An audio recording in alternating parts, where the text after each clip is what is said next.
Je m'appelle Mathieu Farcy, j'ai 36 ans, je suis photographe et je suis installé à La Falloise dans un tout petit village de Picardie.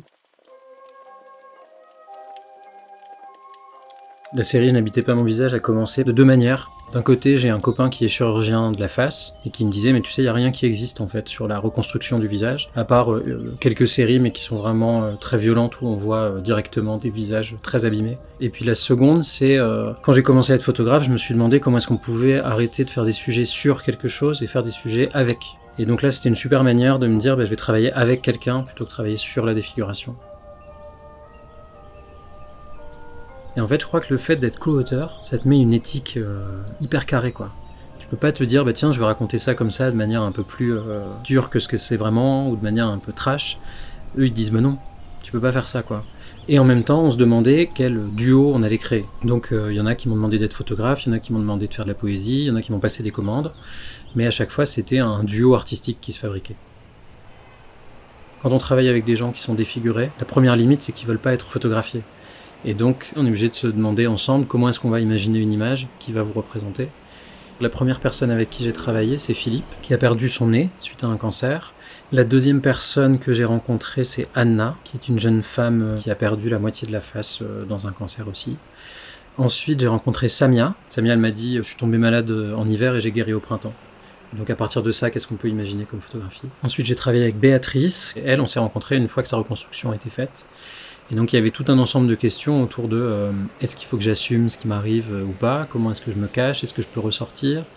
Et la cinquième personne, donc c'est Xavier, qui était un ancien pompier de Paris et qui a eu un cancer assez foudroyant du plancher orbital et donc il a perdu un œil. Je les ai toutes rencontrées grâce à l'hôpital Tenon à Paris, qui a un service de reconstruction de la face et qui m'a ouvert les portes grâce au docteur Quentin Cassémiard.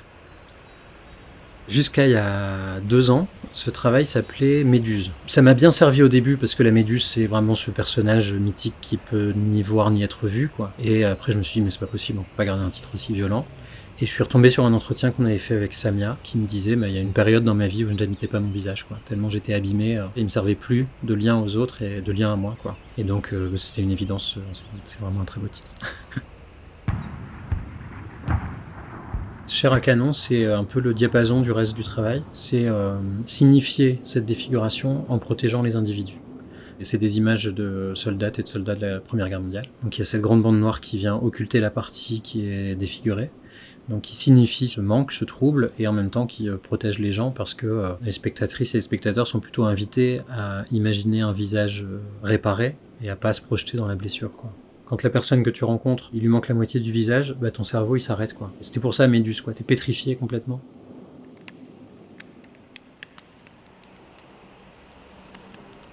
Là c'est Anna. Donc Anna, c'est une jeune femme qui est moldave, qui est venue en France justement parce qu'elle avait un cancer du visage. Parce qu'en Moldavie, il n'y avait pas la possibilité de la réparer. Et Anna m'a dit dès le début, tu peux pas me prendre en photo. Et ça a duré 1 an et demi où on a imaginé comment est-ce qu'on pouvait la représenter sans jamais montrer son visage.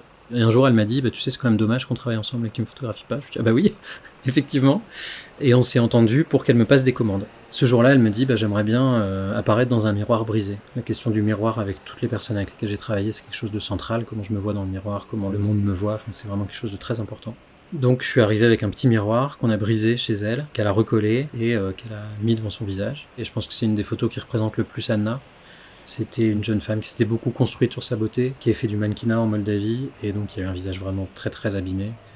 Et donc elle a un regard super dur, ça la représente bien, quoi, dans cette violence du regard de l'autre. Pendant tous nos entretiens, il y avait quasiment tout le temps la Bible posée sur la table. Anna est très très croyante. Et d'ailleurs, ça a été très compliqué d'avoir un cancer à 25 ans parce que c'était le péché, quoi. Dans sa famille, on lui a quand même beaucoup mis la pression en disant « mais si t'as un cancer à cet âge-là, c'est que t'as fait quelque chose de mal, quoi ». Et donc elle raconte à tout le monde qu'elle a eu un accident de voiture. Ce qui n'est pas vrai, mais ce qui est en Moldavie sa manière de se raconter. Et un jour, j'arrive chez elle, elle me dit j'aimerais bien poser sous un livre, parce que je lis beaucoup, j'écris beaucoup, et ça me semble important. Et elle va chercher un roman à l'eau de rose, avec un titre moldave, dont je pourrais pas ni dire la traduction, ni prononcer un mot. Et je suis super étonné, je lui dis mais tu sais, à chaque fois qu'on se voit, il y a la Bible ici. Elle me dit oui, bien sûr. Et en fait, pour elle, c'est à la fois une protection, parce que Dieu est toujours là, et c'est à la fois quelque chose qui l'écrase complètement, quoi. Chez Philippe, il y a toujours la question de l'avatar, de la représentation qui est hyper importante. Et donc on a beaucoup parlé de cette question de comment est-ce qu'on se représente. Il m'a dit un jour, bah, j'aimerais bien porter des masques. Donc on a contacté le musée du carnaval et du masque à Binche, c'est en Belgique près de Maubeuge. Et on est allé dans les réserves, et Philippe a pu choisir 10 masques avec lesquels il a posé. Ils avaient tous une force incroyable. Et à la toute fin de la séance, il y a cette lumière qui arrive sur lui. Il ressemble un peu à Reda Kateb sur la photo. Je lui montre, et il me dit « Ah ouais, mais tu vois, là, mon nez, ça va pas, c'est pas ça encore, quoi. » Et on était à un moment où il voulait réintervenir sur les photos, il y a plusieurs fois où il l'a fait. Et il prend un Posca et il redessine ce galbe. Et je trouve que d'un trait, on voit toute l'intelligence et la finesse du travail de Philippe. Moi qui me bouleverse, quoi. C'est tellement simple et en même temps c'est tellement puissant entre ce qui lui arrive et puis ce qu'il aimerait qu'il lui arrive. Pour moi, il y a une grande phrase qui est un peu ma lumière dans le travail, c'est augmenter la puissance d'agir. Donc c'est Spinoza. Faire de l'art, c'est ça, c'est augmenter la puissance d'agir. Et faire de l'art en commun, c'est permettre aux gens de choisir pour eux-mêmes et pas subir la manière dont on pourra les représenter, quoi.